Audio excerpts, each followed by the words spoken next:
Table Mountain looms protectively over Cape Town harbour. It's a site that's welcomed foreigners for centuries.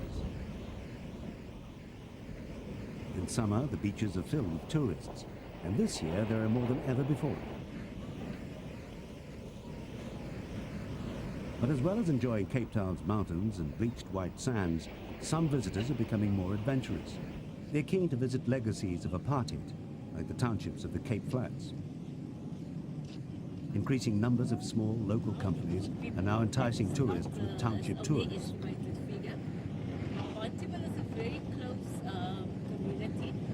The shanties and squatter camps that litter the Cape Flats are the focus of these suburban safaris. Khayalitsha is notorious for violent crime. But the Kopanong Bed and Breakfast welcomes tourists eager for an authentic township experience. Kopanong means where the world meets, because I bring the whole world here. This is my lounge, which is not a big Klopse lounge, is a pioneer of but the it's a township's home hospitality to the whole trade. world. The tour operators would come to the township with visitors, taking photos from the buses. I said, come down, come to my place, come to interact with myself and my neighbors, get more information of Khayalitsha and how we live. Klopse's cooking emphasizes traditional African dishes. Serve them here what I eat. For instance, here I have my beef stew. I have my grilled chicken. I have here my moroho. So after this, Her guests love it, and many keep in touch afterwards. To most tourists, the sights and sounds of the ghetto are unforgettable.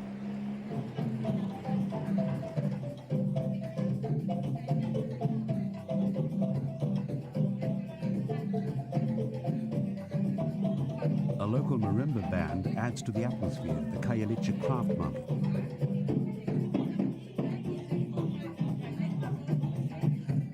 Slotted in as a regular stop on the minibus tour, it's a chance for the people around here to show the creative side of township life. And they usually get a sale or two from the visitors.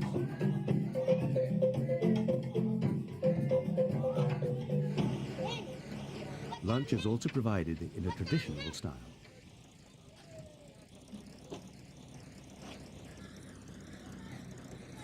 The meat will be fresh, but the style's a little too traditional for some stomachs. Some of the sights of the townships are not for the squeamish, but they provide a different perspective and hopefully some insight into the lives of many South Africans.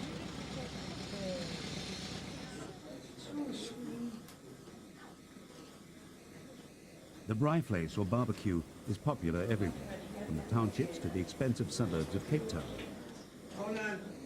But while most tourists enjoy the trips, there are dissenting voices among South Africans.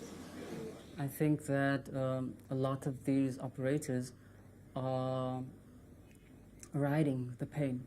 They're riding our pain and they're riding the pain of our communities in a way that makes it difficult for us to view them in any positive light. At the same time, we view ourselves as an alternative to that process where people are treated as animals in a zoo. Cape Town is an extremely divided place, very rich, very poor.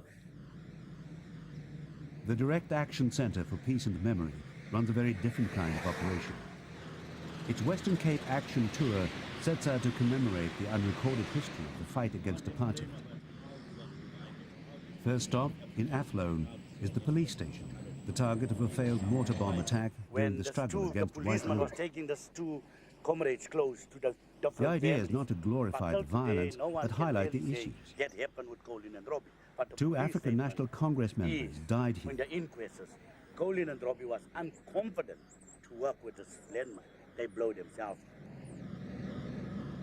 The tour is led by former combatants, commemorating their comrades' sacrifices, but also giving more meaning to their own struggle.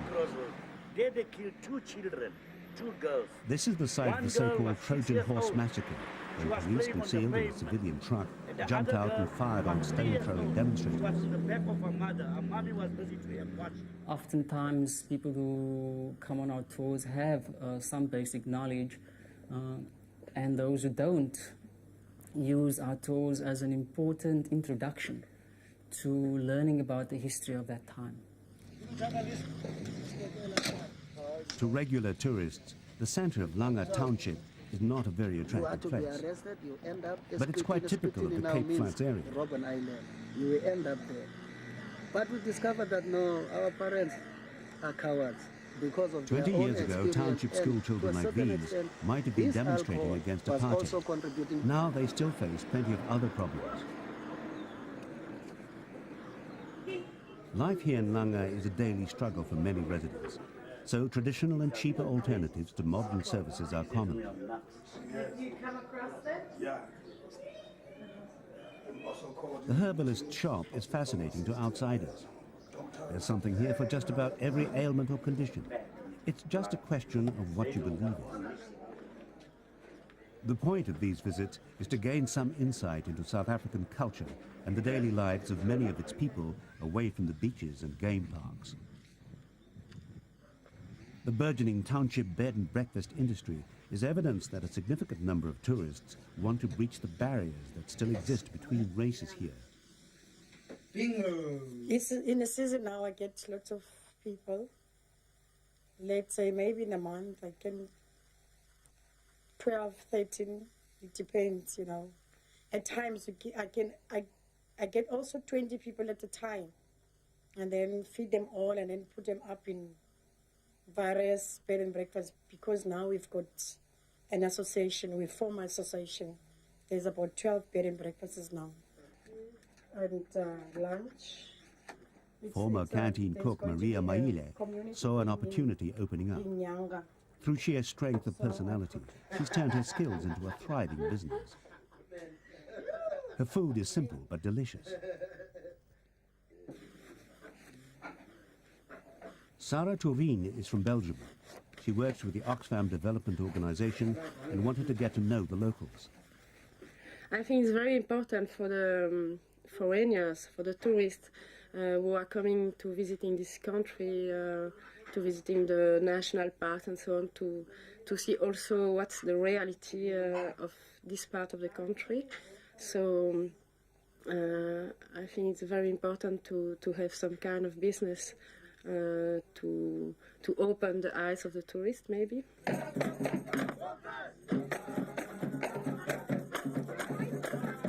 One old tradition with the colour and pageantry to open the tourists' eyes and ears is the Cape Town Klopse.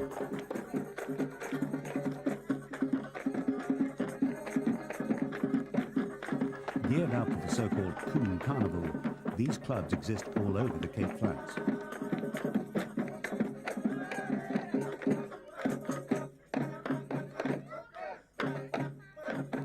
As part of the happier side to life here, it's a welcome relief from the poverty.